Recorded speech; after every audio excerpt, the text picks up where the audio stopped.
Assalamualaikum. Alah. Sopo? Iki lho.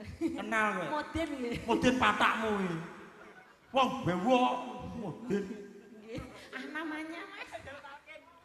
Aku nganu nggih, iki moden anu diantalken Mas. Ah namanya. Oh, jenenge Tanto. Cintene tadok. Wong ning kene lho, Cok. Wah, katine isinan. Wah lho ning. Aja ngale, jenenge Tanto. Tanto. Tanto. Iya ya Tanto. Tahun wingi kita juga di sini. Iya. Cuma bedanya panggungnya sing tahun wingi pencak-dor nek kono. Wis dudu pencak-dor. Panggungnya ekstrim. Ya kayak ekstrim. Iya. Saiki panggungnya rodok enak. Biyen panggungnya terasering. Ah ngene ya. Yo, saiki. Lah, Mbak dari mana, Mbak? Loh. Oh, dari gunung. Dari gunung. Tamunya berarti bermacam-macam dari negara. Yo, ana sing saka kutha.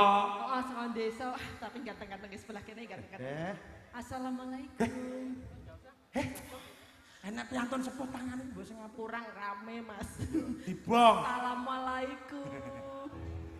Iki Kalem iso to ora? rombongan jambur dari Sekar Gayatri, Mas.